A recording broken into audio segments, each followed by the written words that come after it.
buhay na pinasok ko, ang ating larangan ng kultura na pinagmula ng aking karangalan at pangalan na hindi basta-basta pwedeng tapakan ng kahit na sino magusto sa akin magparasa. Welcome back mga kalapatins, dito na naman tayo sa Breeders Slope. So kalapin mo nga lang dito. So time check 12:20 PM. Okay, mamaya siguro mga alauna baka may dating na yan. O kaya meron ng makauwi. Hindi pa nang papakain, ngayon pa nang papakain. Ito nga pala nung nakaraan linggo na pisakay itlog. Ayan. Anak to ni Bilibid at ni Lexi na pinapisa ko lang dyan. Nakungaya muna to si Santana. Tungkak naman yung galing kay Sir Michael Rasquero. Pagpalabas na rin ako dyan, meron na rin ako dyan. Yung dalawa nabili-bili. Ito yung nagbuboy. Sana rin. Nasuklang ko na ng MacArthur to eh. Bali ano na lang. Yung super set na lang. Ito pinayaya ko lang to eh. Kung mapisayang kapatid ko nun. Ito. Kapatid nito. Bilibid Lexi. Si Lexi nga pala yun yung nag-finisher ko ng Mercedes Cagayan. Complete locking yun hanggang hanggang Pagudpod ba yun? No, Pagudpod. Mercedes Cagayan ng Dikin lock. Pero muli na mukha sa malakas pa. Tingin ko napalayo lang yun. Pero nag-produce sa akin yun. Ito yung best pair ko. Si Santana nilabas. Yung bagyong Pipito yun.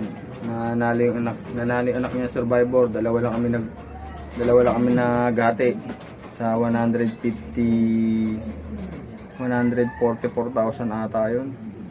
Dalawa lang kami naghati. Bali 70, almost 73. Ganun. Yung kinabig nung anak nila nito ni Santana. Kaya special sa akin tong iba na to kasi wala na dapat kami mapapanalunan nun eh. Yung sa re-entry na lang. Sa re-entry nag 15 overall pa siya.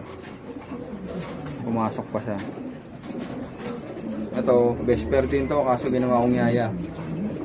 Kasi may binubuo nga akong bagong line na gusto ko. Yun lang yung hawakan kong line muna. Pang-infuse na lang sila. Kasi ito, inbreed to eh. Ito, pang-ista ko to. Iba yung pakiramdam ko dito eh. Ganun lang naman tayo mamili ng ipon eh. Sa hipo, sa pakiramdam. Kasi yung nanay at tatay niya nagpo-produce ng magbibilis. Ngayon in-inbreed ko, baka ipo-force feed ko yan eh. Para meron akong line na yung pa rin, tapos noon, papagapangin ko na lang. So maghanap ako ng ibon ulit na di lang kasi sa akin gusto ko yung tolin, gusto ko yung may tibay eh. Kasi doon tayo madadali. Mabilis nga sa umpisa, makakapondo. Kaso pagdating ng dulo, wala na yung ibon mo. Mas maganda pa rin inuwihan ka ng ibon kasi wala yung ibon mo na nanalo ka. So yun lang sa akin ah.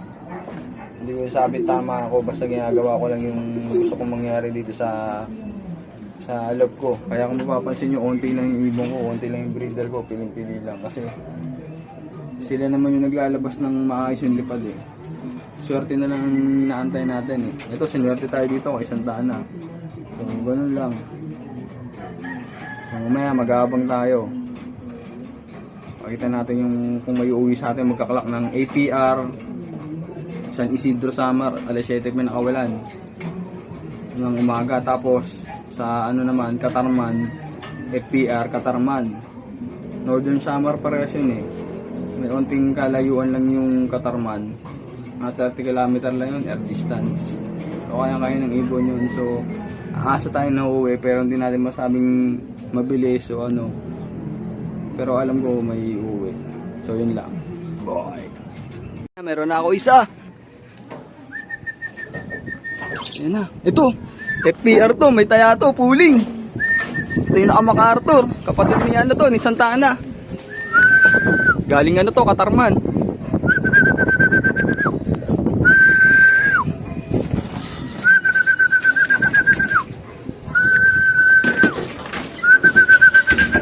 Ayun na. Woohoo! Thank you Lord! Live to!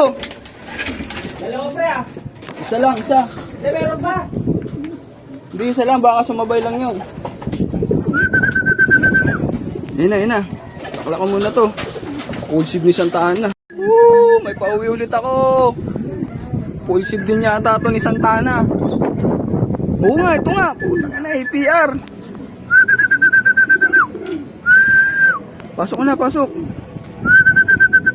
Galing San Isidro, Samar. Ayan na, pasok ka na.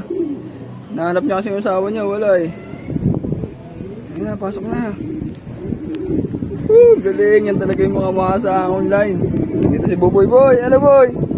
Baka may shoutout ka. Shoutout sa Hindi na nakapagsalita si Buboy. Ayan na, may babasok pa namin. Pasok na. Yun. Woo, galing. APR live to. Woo. Pre, mag-Nesmil kumuwi. Galing. Ito ko muna. So, yun nga mga kalapatids. Ang pauwi natin ngayon ay dalawa lang. Tag-isang club. Ito. Sa FPR.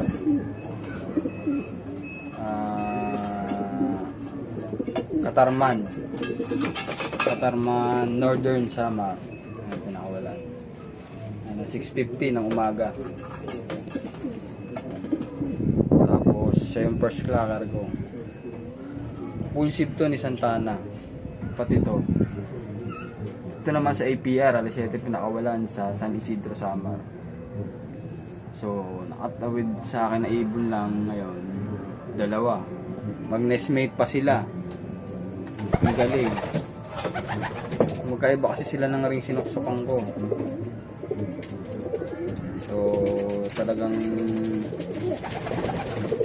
masabi ko na matibay din talaga yung lahi nila. Nila Santana. Siguro best pair lang din talaga. Pero malalaman natin yan ng best pair kapag talagang tumapos na. Ito kasi malayo ang tatalunin nito. From Katarman, Katbalogan na sila. Pagtapos ng Katbalogan, kung sakaling makakawin, magpapala rin ulit. Javier na, last lap. Tapos ito, Kalbayog. Pagtapos ng Kalbayog, Tacloban na. Sa akin, wala naman akong hinihinging kundi mag-lock lang sila. Basta lang. Maganda na kasi yung ngayon pagkasaklaking ubusan na yan Super seta na yan Sana yun lang hiling ko.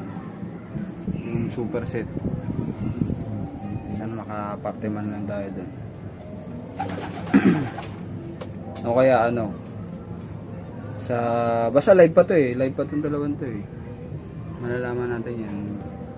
Bigla naman mag-overall lang kalapati kapag maganda yung uwi. Tapos nun basta yung mga dulo may kakwak na nila yun. Yun na yun.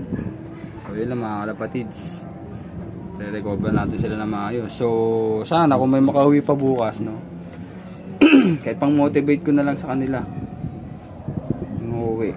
Kahit di ko na isang pa. Kaya pag-iisipan natin. Kasi yung hirap pagka ganyan malayo. Kailangan na natin ng kailangan natin para sa akin lang motivation na talaga. Para may sila. May sila sa pag-uwi. Nagigil. Hindi lang basta uwi lang. So, pero yun, basta bahala na. Kasi si Santana, umuwi naman nun ng dulo. Wala rin naman pares yun Kumbaga, lahi na lang din pinanghahawakan ko sa mga to Ayan. Mga ibong ko, puro sila na lang yan. Mga kapatid niyan, pamangkin. So, talaga matitira talaga kung sino talaga yung mahusay at magaling. So, yun ang mga kalapatids. Bye. See you next lap.